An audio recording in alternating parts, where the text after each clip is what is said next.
¿Listo? La estenosis traqueal, obviamente, ¿no? Y de los tres, ¿cuál es la complicación más común? La complicación más común, más frecuente, independientemente del momento en que ocurran, es la estenosis. ¿Listo, chicos? Eso con la traqueostomía. La punción cricotiroidea es un acceso más, su nombre lo dice, ¿no? Cricotiroidea, entre el cartílago cricoides y el cartílago tiroides. No tiene nada que ver con la tráquea, porque la tráquea está debajo del cricoides, en la membrana cricotiroidea. Las indicaciones tienen que ver básicamente con situaciones de urgencia, como les comenté, la obstrucción de la vía aérea. Ojo, vía aérea superior, ¿ya? Vía aérea superior, o sea, a nivel de la faringe, laringe, ¿no? Porque si se obstruyen los bronquios, ¿lo solucionarían con esto? Por supuesto que no, ¿no? Así que no es de obstrucción de la vía aérea inferior, sino de la superior. ¿Dónde se coloca? Entre el cartílago tiroides y el cartílago cricoides. Otra forma de describirlo es por encima del cartílago cricoides, ¿no? Ahí arribita punza. Complicaciones comunes por la punción, lesión de la glotis. Esta punción suele lesionar la glotis, a las cuerdas vocales. Por eso es que vean cómo se hace la punción, eso tienen que tenerlo claro. Es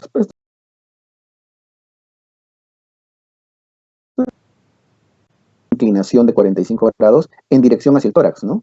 Porque si lo hacen derechito, si lo hacen en 90 grados, es muy probable, si lo hacen en 90 grados, es muy probable que le den a las cuerdas vocales, ¿ya? Listo, entonces para eso se coloca en esa posición. Cerramos entonces vía aérea. Ya está, hemos cerrado dos temas de anestesio. Uno, riesgo anestesiológico, y dos, vía aérea. Sobre todo la vía aérea quirúrgica, que era lo que teníamos que manejar. Bien, siguiente tema. Vamos ya entrando a la parte de anestesia,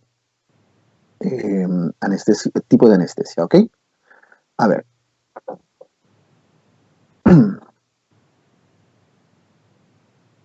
Vamos a entrar a anestesia regional. Primero, antes de eso, un breve resumen de... solo quiero ubicarnos. ¿A qué me estoy refiriendo con anestesia regional? Hay dos tipos de anestesia. Está la anestesia general y la anestesia regional. General y regional, ¿ok? Muy bien. Ahora, no existe la anestesia local. Ese es un nombre que nos hemos mal acostumbrado a usar. Está la general y regional. La general es obviamente aquella en la que nos quedamos dormidos, ¿no? Hay sedación del paciente, pérdida de la conciencia total. En cambio, la regional, su propio nombre lo dice, solamente se anestesia una región, una parte del cuerpo. Ahora, dentro de los tipos de anestesia regional están, por ejemplo, las anestesias neuroaxiales, la que se coloca en la columna. Están los bloqueos de plexos, cuando se quieren bloquear el plexo braquial, el plexo ciático, etcétera, el que fuere. Y están, por ejemplo, las infiltraciones cutáneas, la que colocan en la piel. Esa infiltración cutánea es la que conocen como anestesia local, ¿no es cierto?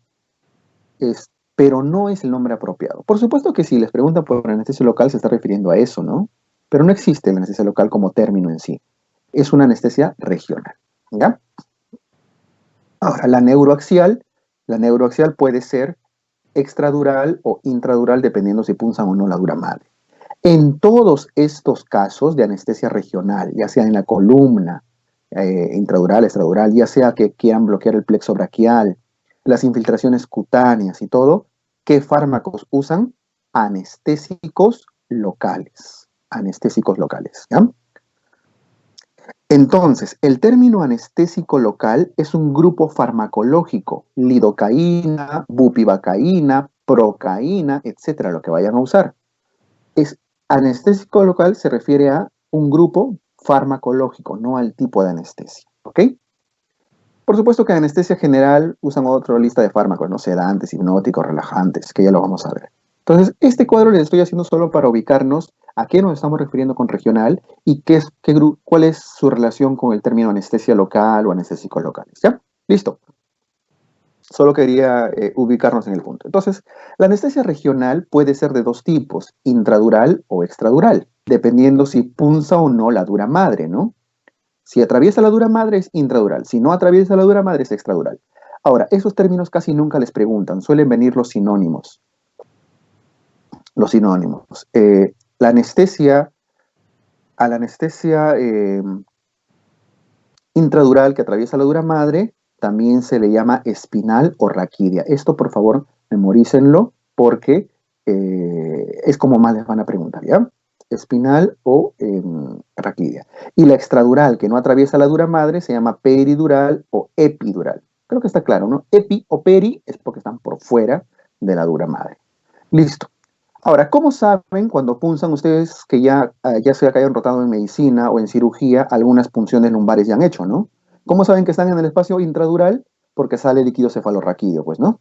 ¿Y cómo saben que están en la zona extradural?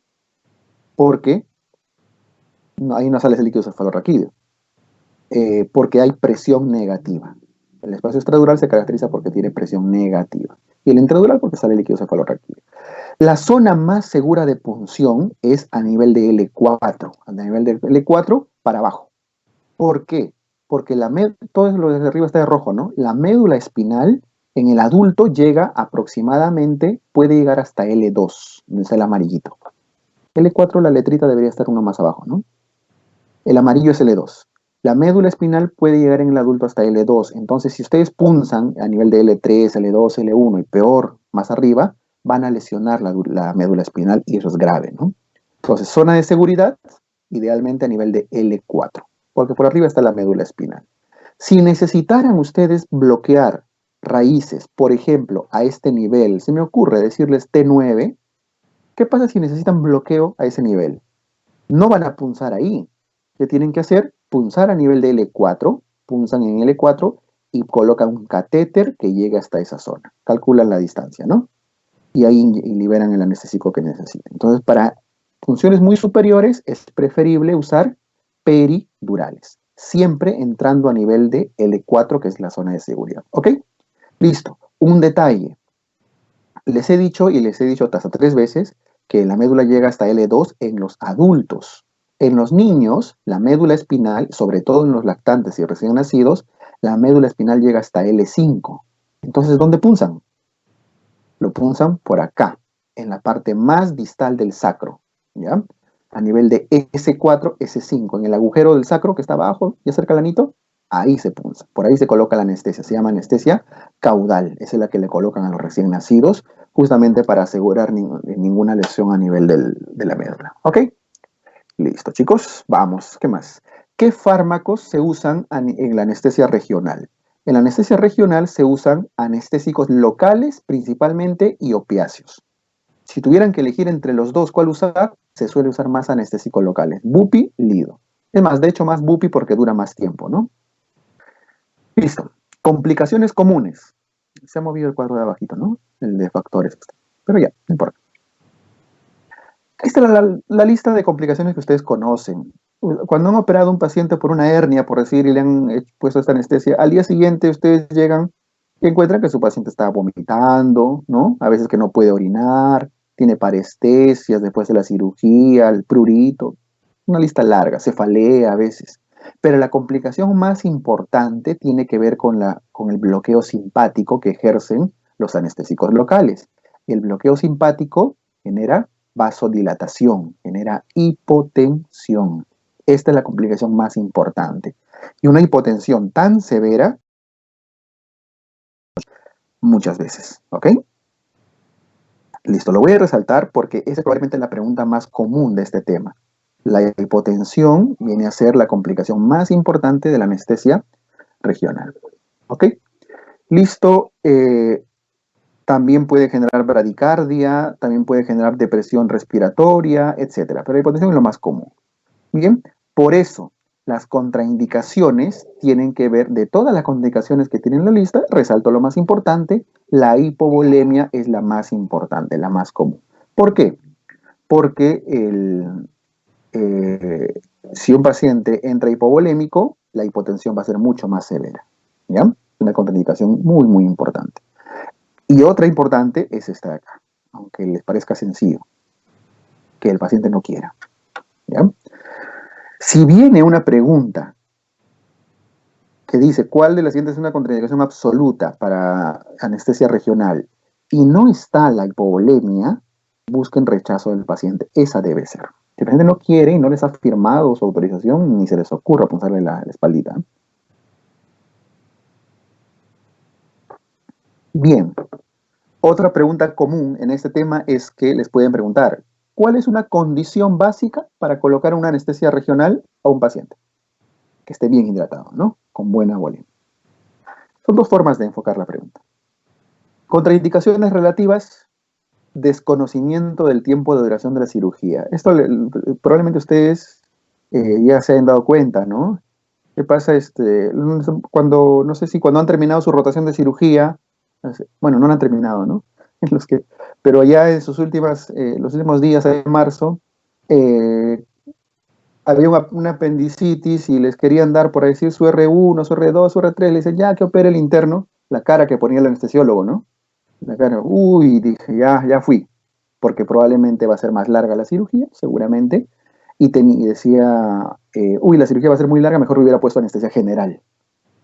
La anestesia regional, como dura poco tiempo, porque la bupivacaína dura máximo hora y media, 2 horas, 2 horas en promedio, entonces no puede usarse para cirugías muy largas. Pero es una contraindicación relativa. Bloqueos muy superiores, la bradicardia, la depresión también son posibles complicaciones, posibles contraindicaciones. Las malformaciones de la columna no son contraindicaciones absolutas, no al menos. ¿Ya? Listo, todo eso es cultura general, chicos. Lo más importante que tengan claro es que la contraindicación más importante es que el paciente entre en hipovolemia o que no quiera. Son las dos más comunes. La parte que está abajo se ha movido el cuadrito, no sé, en su lámina normal. Factores que determinan la altura del bloqueo. Miren, este es un tema, esta partecita, esta esquina es un poco pesada. Se los voy a explicar de la forma más práctica posible. A ver. Este tema en particular, cuando en algún momento se preparen para su examen de residencia y esto, solamente esta esquinita nos toma como 1 hora explicarlo, ¿ya? Se los voy a resumir así en lo más práctico posible. ¿A qué se refiere el tema factores que determinan la altura del bloqueo? Significa lo siguiente, miren.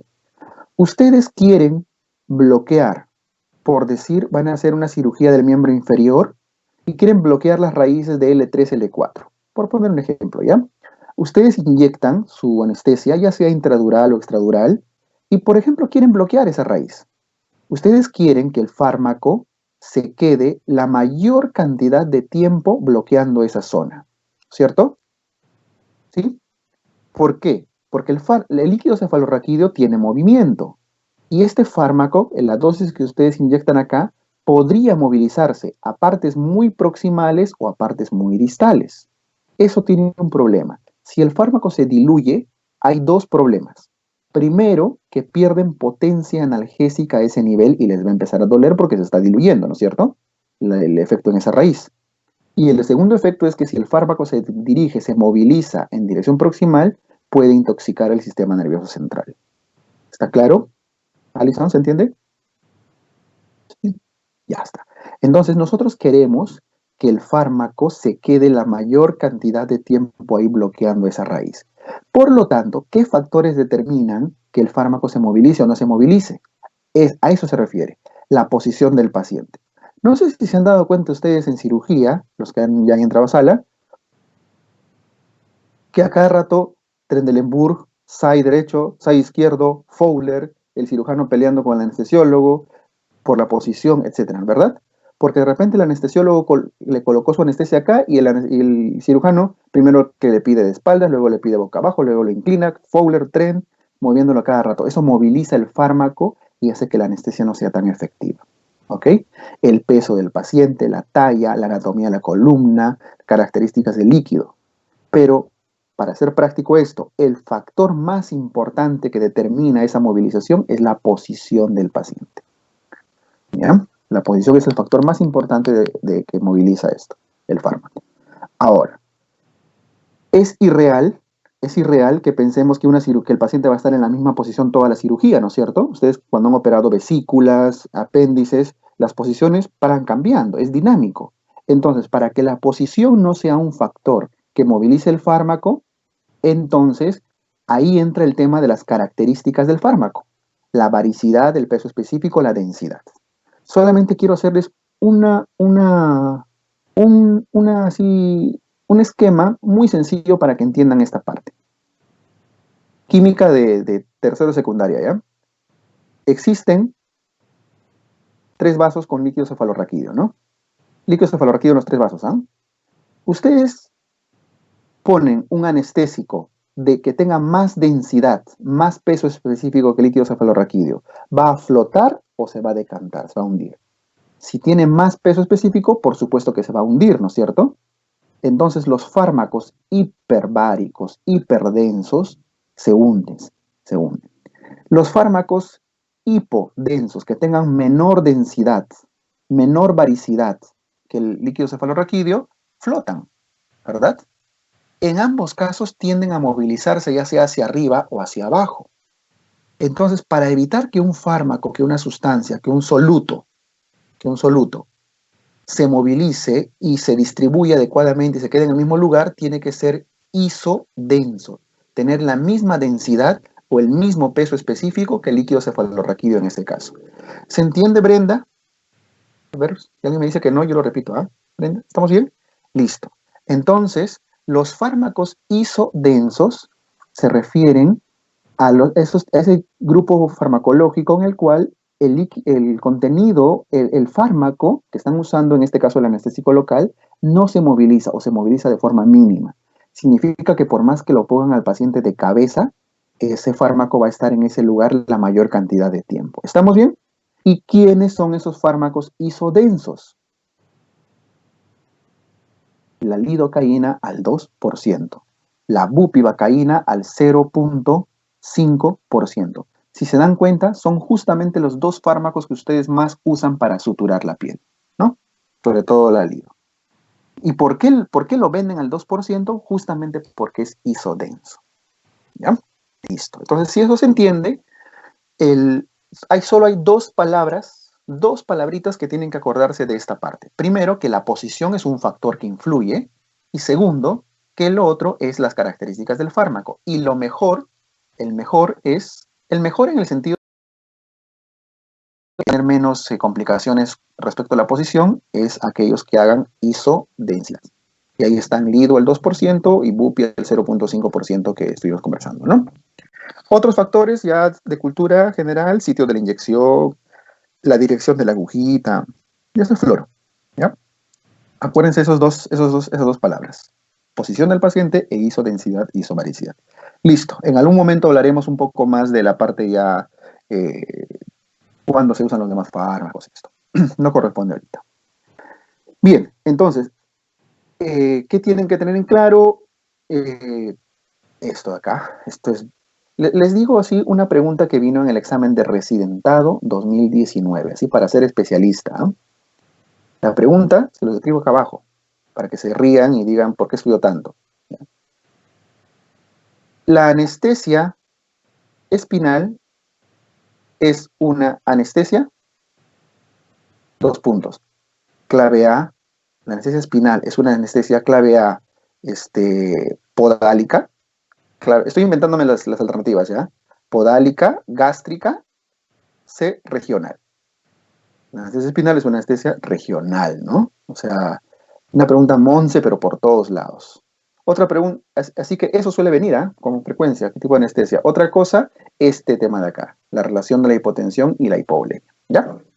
Listo, chicos. No les he bromeado con eso de la pregunta que vino, ¿eh? Bueno, no eran esas las claves, ¿no? Pero así viene, ¿eh? Bien, ahora, está claro el tema de anestésico regional respecto a la neuroaxial. Arriba le voy a poner NA, porque se refiere a la neuroaxial. ¿Qué fármacos usábamos? Anestésicos locales. Anestésicos locales. Anestésico local es el grupo farmacológico. Los anestésicos locales son fármacos que actúan a nivel de la membrana celular para bloquear la conducción del dolor, ¿no es cierto? Ahora, ustedes se acuerdan de su teoría de neurología, que el dolor es la conducción de un impulso nervioso, ¿verdad? Y se transmite a lo largo de los axones a través de potenciales de acción, ¿sí? Que incluyen despolarización, repolarización, despolarización, repolarización, y ese ciclo un montón de veces. ¿A qué nivel actúan los anestésicos locales? bloquean la despolarización. Porque si no hay despolarización, no hay conducción del impulso nervioso, ¿no es cierto? Y la despolarización, ¿cómo se da a nivel de las células? Sobre todo a nivel nervioso, con el ingreso de cargas positivas, sodio. Bueno, esto ustedes lo saben bien. La célula está en reposo en estado negativo, así que está polarizada. Así que cuando se despolariza es porque cargas positivas, sodio, ha entrado a la célula. Y ahí se conduce el impulso nervioso. El dolor es uno de ellos. ¿Ok? Listo. Entonces, ¿qué hacen los anestésicos locales? Bloquean esos canales de sodio. Hacen que, en este esquema, lo normal es que el sodio entre, ven, el anestésico local está B, representa una bupivacaína seguramente, entra la bupivacaína y bloquea el canal de sodio, evita que entre y se evita la despolarización. ¿Ya? Bloquea la despolarización. Listo. Ahora, todos los anestésicos locales hacen eso, ¿eh? Todos. Pero existen dos grandes grupos, las amidas, amida con D de dado, ¿ya? No son aminas, amidas. Y los ésteres. Si ustedes se acuerdan nuevamente de química tercero y secundaria, se van a acordar que esto se refiere a los tipos de enlace, ¿no? Los enlaces éster y los enlaces tipo amida. Los enlaces de las moléculas orgánicas que unen su polo hidrofílico con su polo hidrofóbico. Olvídense, la cosa es que se refiere al tipo de enlace que tiene dentro de la molécula. ¿Cuál de los dos, química de tercero y secundaria, cuál de los dos se acuerdan que era más inestable? Los ésteres, ¿no? Los ésteres son moléculas muy inestables, se rompen con facilidad. Son enlaces etéreos, si quieren acordarse así de una forma práctica. Ustedes lo tocan, lo soplan y se rompe la molécula. Y cuando se rompe la molécula, se hace inestable, eso hace que en el plasma, en la misma sangre, se degrade con facilidad. Y como es una molécula inestable que se degrada con facilidad en la sangre, en el plasma, libera metabolitos con mucha facilidad. Y esos metabolitos tienen que ver con los parabenos y en general con los derivados aminobenzoicos. Aminobenzoicos. Todo lo que tenga que ver con benzoico, aminobenzoico, es un derivado de un éster. ¿Cuál es el primer éster que se conoció? La cocaína. La cocaína. Y por ejemplo, la cocaína libera eso. Ustedes se acuerdan, ¿no? Nosotros tenemos un héroe nacional que le encontraron por tomar matecito benzoil esconina, ¿no? La benzoil esconina es un derivado de la cocaína, ¿no? Es decir, es un éster. Bueno, ¿a qué quiero llegar con esto? Si son fármacos que se degradan con facilidad y liberan metabolitos tóxicos, generalmente tienen muchas reacciones anafilácticas. Por eso este grupo de fármacos ya no se usa mucho. Ustedes no han visto en sala de operaciones que anestesian a un paciente con cocaína, ¿no? Antes sí se hacía porque era lo que había. Ahora se usan moléculas más estables, que no se degraden en el plasma, sino que se degraden en el hígado. Y el hígado ya pues, tiene otro sistema de metabolismo distinto al del plasma. Hoy en día se prefieren las amidas. Son más estables y se degradan en el hígado. ¿Ok? Ésteres entonces antiguos, entre comillas porque se siguen usando en ciertas cosas, ¿ah? Y amidas, entre comillas, modernos. ¿Cuál tiene más efectos adversos? Los ésteres. Cocaína, tetracaína, procaína, clorprocaína, benzocaína. Ahora, no es que se hayan dejado de usar, la mayoría de ellos, la gran mayoría, se usa todavía para anestesia como parches dérmicos, anestesia tópica, en geles, en cremas, en sprays. ¿Han visto en el fútbol cuando sale un lesionado, alguien le mete un golpe, le duele y sale a la cancha y le mete un spray, ¿no? Con fuerza, un spray y a los minutos está ya sin dolor. Usualmente usan algunos derivados de estos fármacos, son absorción tópica, absorción cutánea. En cambio, las amidas son justamente los que conocen más. Lido, bupi, levobupi, mepi, ropi, todas las vacaínas, que son más actuales. La prilocaína, ojo, la prilocaína que está abajo, la prilocaína no es una, a pesar que el nombre parece éster, es una amida, tengan cuidado con eso. Listo, características particulares de los dos más conocidos, lidocaína y bupivacaína. La lido tiene una duración aproximada de 1 hora, más o menos, 60 minutos. La bupivacaína dura más, 2 a 3 horas. Es más o menos, ¿ah? Las dosis, más que dosis, se refiere a las concentraciones a las cuales se usan. P se refiere a piel y N a neuroaxial. En zona neuroaxial, hace un rato vimos, se usa el 2% porque es isobárico, ¿no? Pero en la piel se usa al 1%, diluido a la mitad. O sea, ese frasquito que ustedes recetaban para suturar, lidocaína al 2%, tenían que diluirlo, ya, al medio. Si no, no se debe usar en la piel. Si han suturado con 2%, pues menos mal que vino la cuarentena y cortó todo eso, ¿ya? Porque eso no se usa, el 2% no se usa en la piel. A menos que estén controlados, bastante bien controlados por un anestesiólogo. Pero si lo van a usar en su tópico, tienen que diluirlo al medio, chicos. ¿Por qué? Porque es neurotóxico. Que pasa poco, es verdad, pero cuando pasa, puede ser severo. ¿Okay? Entonces, diluyanlo. Por eso ¿y por qué no? Pero en la farmacia no venden, pues al 1%, así nomás, ¿no? Los dentistas sí tienen sus cartuchos al 1%, si se han dado cuenta. Porque el dentista, ¿qué anestesiólogo le va a ayudar al dentista ahí en su consultorio? Nadie. Tiene que asegurarse en usar concentraciones bajas, ¿ya? La bupi igual, en zona neuroaxial, lo que conocen como bupi pesada, 0.5, y si lo usan en la piel, al medio, 0.25. La bupivacaína también es cardiotóxico. Tampoco es que sea muy segura, ¿ya? ¿Qué tipo de cardiotoxicidad? Genera o complica arritmias cardíacas. Listo. Este último dato de acá, la cronología del bloqueo por anestésicos locales, miren, no tiene el objetivo de que lo memoricen. Si lo memorizan, les juro que se olvidan para la próxima semana. Traten de sacarlo así por una cuestión lógica y fisiológica. ¿Ustedes se acuerdan? Si es que se acuerdan, pero que sí. Los tipos de fibras nerviosas, ¿no es cierto? Existen fibras nerviosas tipo A, tipo B, tipo C. Incluso las A son alfa, beta, gamma, delta, ¿no? Sí, alfa, beta, gamma, delta, y luego vienen el tipo B y tipo C. Estos tipos de fibras nerviosas tienen que ver con la cantidad de mielina que tienen. Las A alfa tienen mucha mielina, cantidad de mielina. Las A beta un poquito menos, ¿no? Las A gamma ya va bajando y así.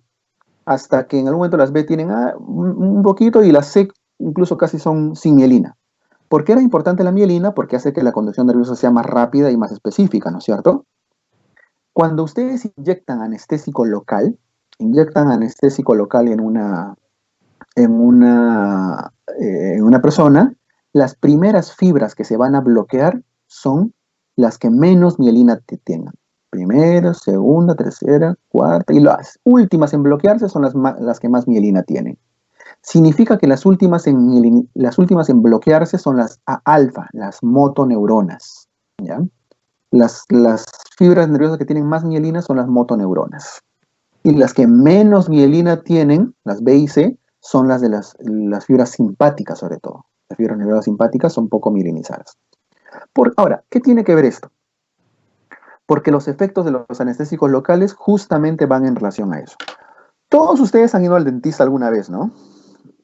Y si no al dentista, al menos si no es a una curación o una endodoncia, qué sé yo, al menos un uñero les han sacado, no sé, pero alguna vez tienen que haberles puesto anestesia local. Ya, digamos los que han conocido al dentista y les han inyectado en la encía su lidocaína, ¿qué es lo primero que han sentido? Ya, antes que eso, más fácil todavía. Cuando ustedes les han inyectado lidocaína a un paciente, a una persona, para suturarle una herida, ¿de qué se ha quejado la persona? ¿De dolor? No, si se acuerdan, todos les han dicho, me arde, me quema, ¿cierto? Porque la lidocaína y en general todos los anestésicos locales, su primer efecto es vasodilatación. Vasodilatación. Vasodilata por bloqueo simpático, porque bloquea las fibras tipo B primerito. Acuérdense que vasodilata. Se llena de sangre y eso le genera esa sensación de escozor, de quemazón. Luego de eso, ahora, cuando les han inyectado en la encía al dentista, han sentido lo mismo, quizá. Han sentido que les genera un ardor. Pasan los minutos y ya empieza a bloquear el dolor. Ahora sí, bloquea el dolor y la temperatura. Luego se van perdiendo sensibilidad al tono muscular, al tacto y la presión. ¿Y qué es lo último que, cuando le están curando el dentista ahí con su aparatito, después de media hora, una hora, cuando terminó su curación, llegan a su casa, ¿y qué pasa? No pueden hablar, ¿no? Están ahí balbuceando porque la lengua se les paraliza. 2 horas después, 3 horas después, todavía hay bloqueo de la motricidad. ¿Ok? Entonces, lo primero que ocurre es aumento de la temperatura por vasodilatación. Luego se bloquea la sensibilidad en general. Luego hay bloqueo de fibras A, gamma, beta, que son del tacto de la presión, las intermedias. Y lo último que se bloquea es la motricidad. ¿Ok?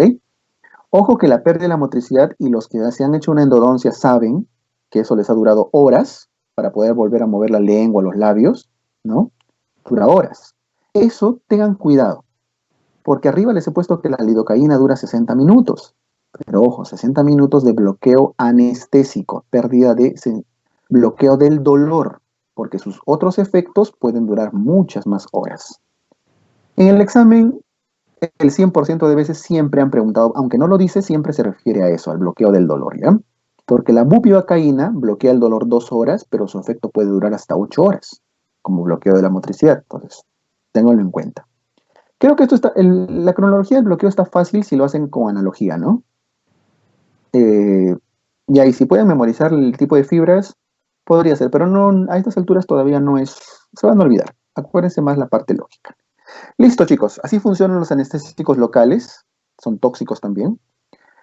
Y creo que cerramos con esta lámina de esta parte de anestesio, la anestesia general.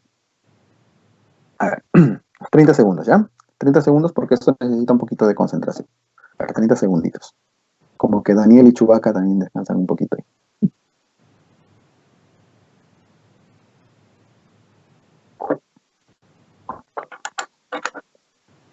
Daniel es Han Solo ahora. Y se ven entre ustedes también, ¿no?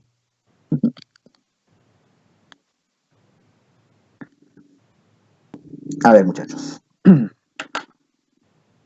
Platito.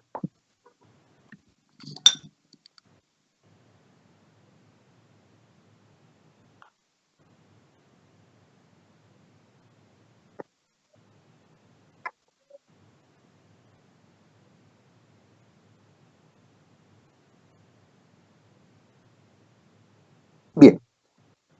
Anestesia general. La anestesia general, chicos, tiene este esquema primero antes de entrar a la diapo, ¿ya? Tiene varios objetivos. ¿Cuáles son objetivos de la anestesia general? Lo voy a enumerar acá, es lo mismo que está en su diapo, así que escribirlo no merita mucho, pero solo quiero ordenarlo.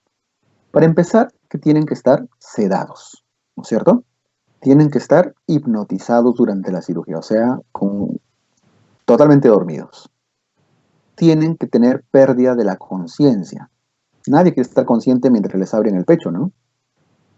Tiene que haber amnesia. Tienen que olvidar todo lo que ha pasado durante su cirugía. Existen dos tipos de amnesia. Existe la amnesia retrógrada, cuando nos olvidamos todo lo que pasó atrás, y existe la amnesia anterógrada, cuando nos olvidamos todo lo que pasa en adelante. ¿Cuál de las anestesias es apropiada en ese tipo de anestesia general? Lo correcto es la amnesia anterógrada, o sea, se refiere a que los anestesian en un momento X y se olvidan todo lo que pasó hasta que despertaron. Esto está bloqueado.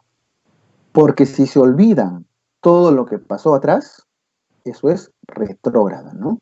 Aquí está la cirugía. Si se olvidaron todo el anual que estudiaron para su ENAM, ¿cierto? Eso es una amnesia retrógrada y eso es un efecto adverso, pues, ¿no? Eso no debe pasar.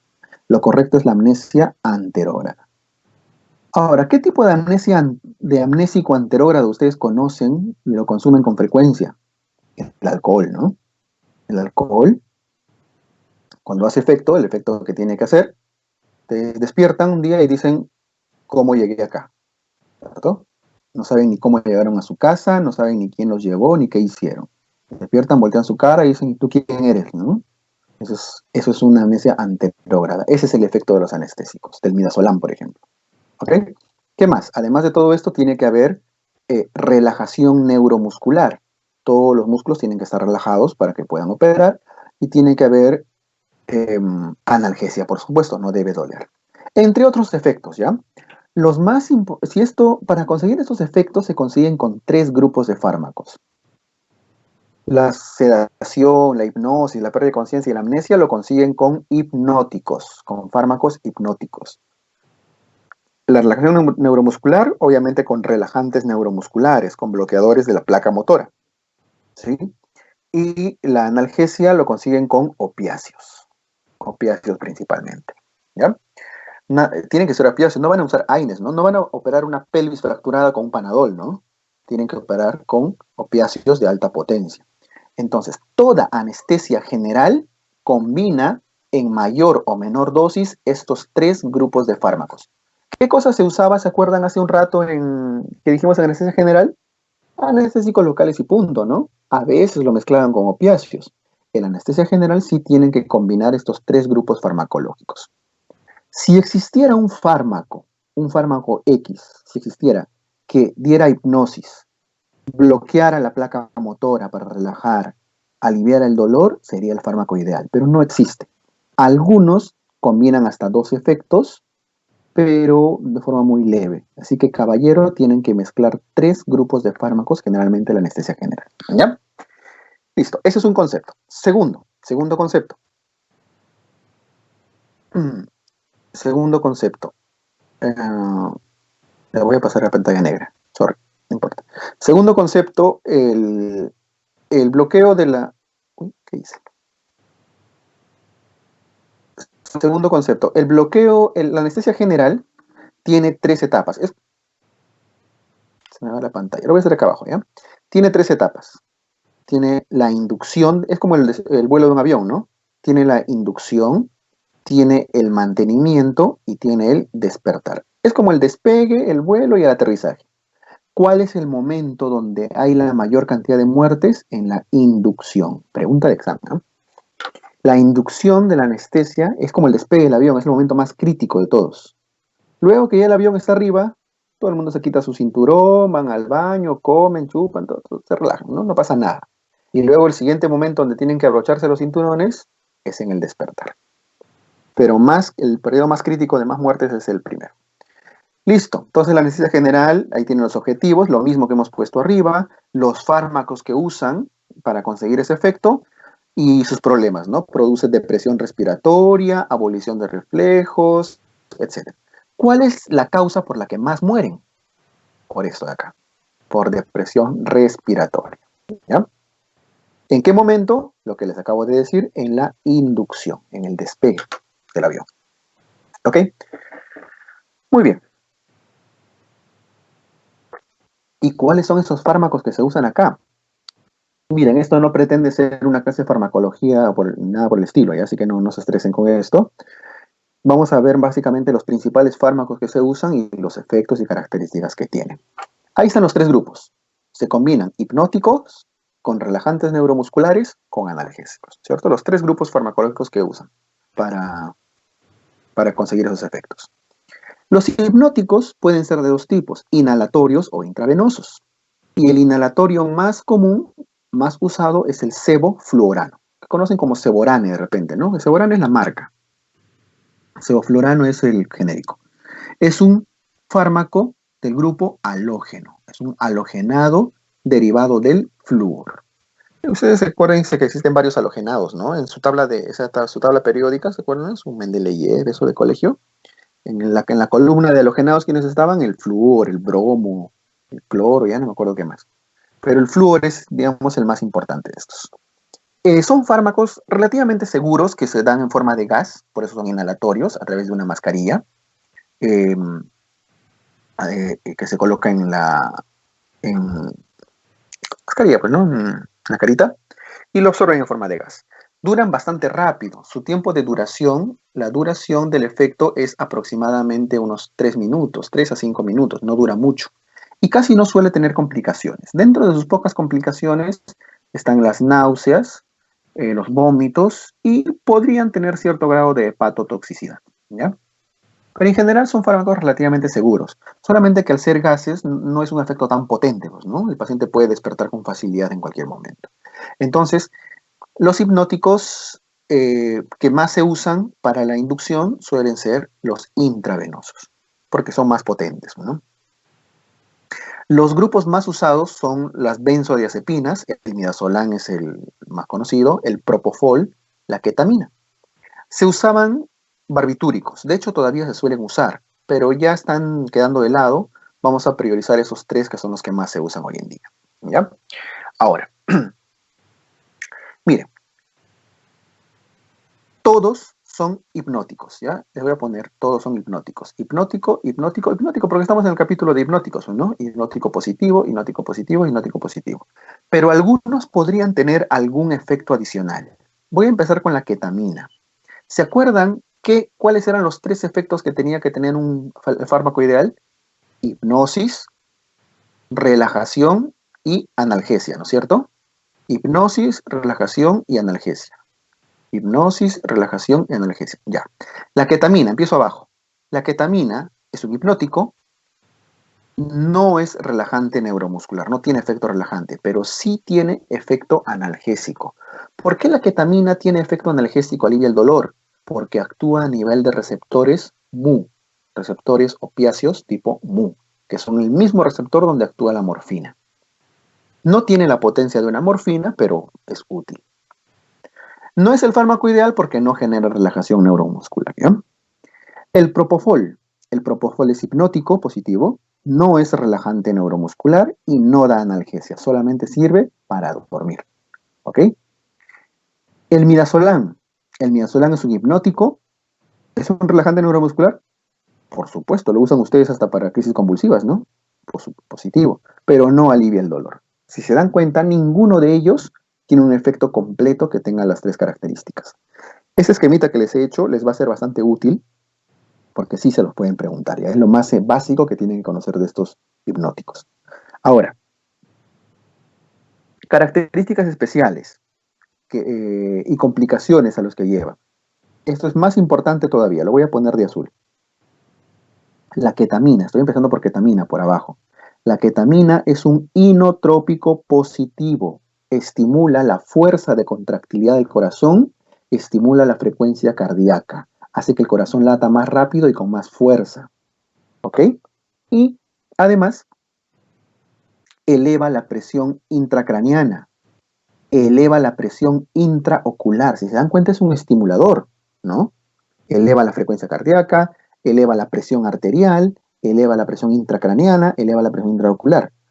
Y de ahí viene la pregunta más común de ketamina, que tiene que ver con las contraindicaciones. ¿En quiénes no usarían ketamina como hipnótico? En un hipertenso, ¿no es cierto? Por supuesto.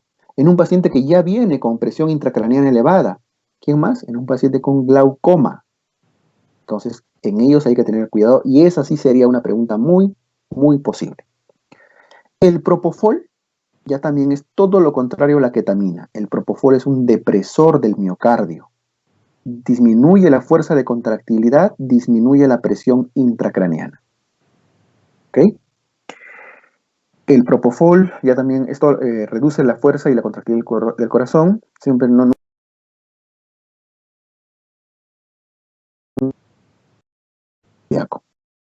se metió propofol para dos. Y el depresor y más importante que depresor cardíaco, voy a ponerlo de moradito ahí al costado, es un depresor respiratorio. Es un depresor respiratorio.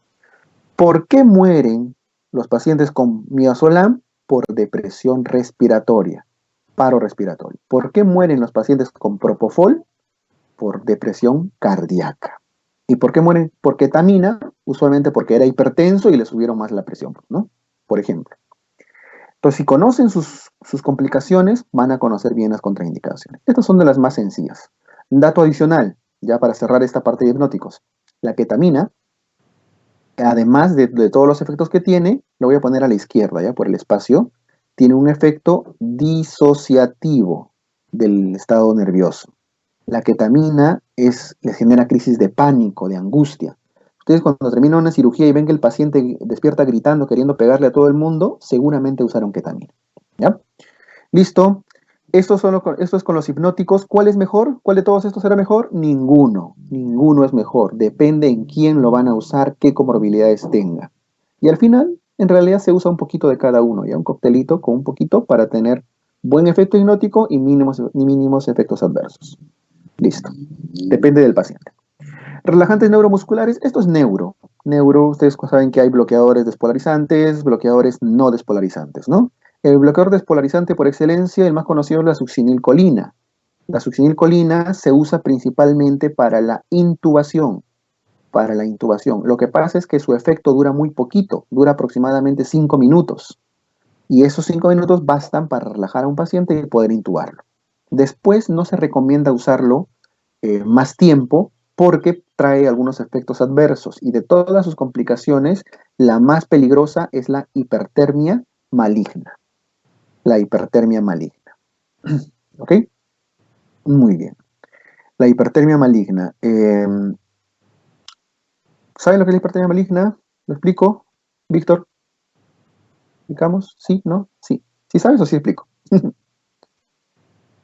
Ah, ya, sí lo sabes. Ya, la hipertermia maligna, para quienes no lo recuerdan, la hipertermia maligna es una crisis, se eleva la temperatura, ¿no? ¿Por qué?